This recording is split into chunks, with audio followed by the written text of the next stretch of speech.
Shalom Uvracha Lechulam, il me fait plaisir de discourir à partir de Tel Aviv,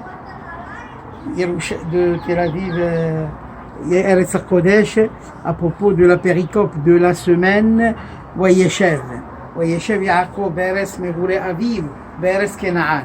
Vayeshev Yaakov, mi Yashav Yaakov, et faut Yashav, Be'eretz Megurei Aviv, Be'eretz Kenaan, dans la terre de pérégrination de son papa. Qui est son papa? Yitzhak. Et cette terre s'appelle comment? Eretz Kenaan. Pourquoi deux appellations pour le même endroit?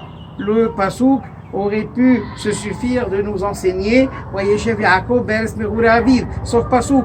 Et j'aurais déduit par là qu'il s'agit bel et bien de Eretz Kenaan, puisque le patriarche n'a jamais quitté la terre sainte, étant lui-même Olat Emima. Où le verset aurait pu choisir l'autre expression, Vayeshev Yaakov Be'eretz Kenaan, et j'aurais déduit également que c'est Yishuvé Be'eretz Megurei Aviv. Ça, c'est une question très importante. Avant d'aborder et de répondre à cette question, une autre question s'impose. Vayeshev Yaakov Be'eretz Megurei Aviv. Yaakov Yashav, c'est le verbe Yashov, s'établir, élire domicile. Donc, à propos de Yaakov, on use du verbe Yashov, s'établir. Et à propos de Yitzhak, son papa, Be'eretz Megurei Aviv, dans la terre de pérégrination. Megurei vient du verbe monosyllabique gour. Pourquoi chez le patriarche, le papa, on use de gour, et chez le patriarche Yaakov, son fils, on use du verbe Yashov? Premièrement, parce que mes chers amis, on est à l'approche de Hanouka Or Hagaurim, la fête des Lumières, et on va voir comment tout est connecté. Bon, on a lu dans Vayishlach Yaakov Malachim, Lefanav Eretz Avahi Vatsasei Sede Edom, et là-bas il dit Im Lavan Garti. Im Lavan Garti, je vais citer juste la deuxième réponse de Rashi, Vetarer Mitzvot Shamarti, et 613 mitzvot j'ai gardé. Comment Yaakov peut-il garder 613 alors qu'il n'était pas en Eretz Israël? Ça lui a manqué Yishuv Haaretz, et en même temps toutes les mitzvot Teluyot Ba'aretz. De même, Kibud Av Wa'em, la piété filiale. Comment il a pu?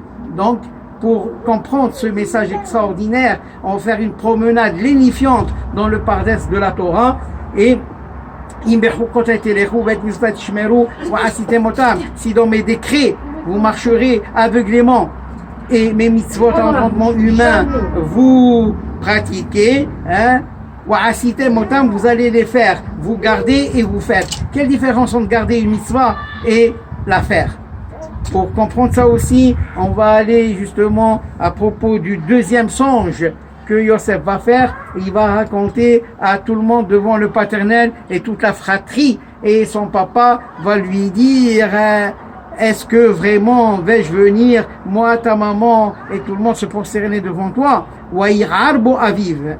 Oui, Aviv, Shamar et Haddavar. Mais son papa a gardé la chose. Et Rashi Alav Shalom dit, c'est quoi Shamar? Hika. Oui, si pas, Mataï Avodavar. Il attendait avec impatience la réalisation du rêve. Puisque je suis dans Shamor, ce Hiddush extraordinaire, c'est quoi Shamor? Yaakov Avinu nous a déjà gardé. Shin Mem Resh, Shin pour Shabbat, Mem pour Mila, et Resh pour Rosh Chodesh. Les Yavanim ont voulu vraiment détruire tout ça, mais le patriarche a déjà prévu. Donc, comme Imlavan Gati Vetariak Mitzvot Shamarti, ça veut dire, c'est quoi garder? Je me suis préparé comme il se doit pour mettre en pratique les mitzvot. Donc Shamarti, il a gardé. D'ici on apprend que la préparation de la mitzvah est plus importante que l'accomplissement de la mitzvah elle-même. Lorsque tu feras monter, ici on apprend que le Kohen Gadol avait un escabeau et il y montait pour préparer la lumière. La préparation est donc plus importante. Donc on revient ici, Vayeshev Yaakov Be'eretz Megurei Aviv. Pourquoi on dit Megurei Aviv? Pour dire qu'il vient faire la mitzvah de Kibud Avaim, Be'eretz Kenaan, pour faire la mitzvah de Yishuv Haaretz. On conclut sur cette note extraordinaire. Pourquoi Vayeshev et Gour? Parce que Yaakov Avinu a pensé qu'en venant en Eretz Israël, il peut vraiment s'établir et s'installer confortablement. Mais Vayeshev Yaakov le Rachetevot, le Sid, le Notarikon, Wecha Asher, Yaakov, Shalva, Bikesh, Yosef, Alaou, Khafas, Bimhera. Et lorsque Yaakov a voulu vraiment s'établir confortablement, mais il y a eu le problème de Yosef, et c'est pour cela que son papa lui dit attention, même en Eretz HaKodesh, même en Eretz Kenaan, on peut pas dire Wayeshev Yaakov, s'établir et dire domicile. Pourquoi? Parce que nous sommes aussi dans la Gola, nous sommes dans l'exil. Et quand Be'ez Hashem, on va sortir de cet exil définitivement, lorsque Meshiach, Melech Messias Tkenu, Bimmer Vavenu, Yavo Viralenu Olamit. Et là, on peut dire, Wayeshev, Yaakov, Be'eretz HaKodesh, avec évidemment tous les mots. Alechem Davou Katov, Shabbat Shalom Vorach, et Chag HaUrim Sameach. Amen.